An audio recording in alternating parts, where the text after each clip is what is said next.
Hi అండి, నమస్తే, welcome to my channel. వీటిని మేమైతే ఆగ కాకరకాయలు అంటాం. మరి మీరేమని పిలుస్తారు కింద కామెంట్ చేసేయండి. అసలు చిన్న చిన్నగా ఉంటాయి, కర్రీ కూడా చాలా టేస్టీగా ఉంటుంది. ఫస్ట్ టైం నేను ఆగ కాకరకాయలు తెచ్చినప్పుడు ఇవి చేదు ఉంటాయి అనుకున్నాను. అస్సలు చేదు ఉండవండి.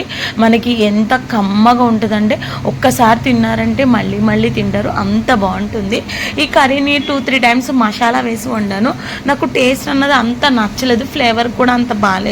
తర్వాత నుంచి సేమ్ మనము ఎగ్ పులుసు కానీ ములక్కాయ పులుసు కానీ ఎలా పెట్టుకుంటామో సేమ్ అదే ప్రొసీజర్లో ఎగ్గేసి వండేదాన్ని. టేస్ట్ అయితే అద్దరిపోయేది. ఇది వీక్లీ మా ఇంట్లో 2 టైమ్స్ అయితే వండుతాను. మా పిల్లలకు కూడా చాలా. ఇక్కడ ఇవి అర కేజీ వచ్చి 40 రూపీస్ అండి. అదే మీ సైడ్ ఎంత ప్రైస్ ఉందో కింద కామెంట్ చేసేయండి. మీలో ఎంతమందికి కర్రీ అంటే ఇష్టమో కింద కామెంట్ చేయడం మాత్రం మర్చిపోకండి. నాకైతే చాలా ఇష్టం, నా మోస్ట్ ఫేవరెట్ అని చెప్తాను. వీడియో నచ్చిందంటే లైక్ చేయండి. Thank you.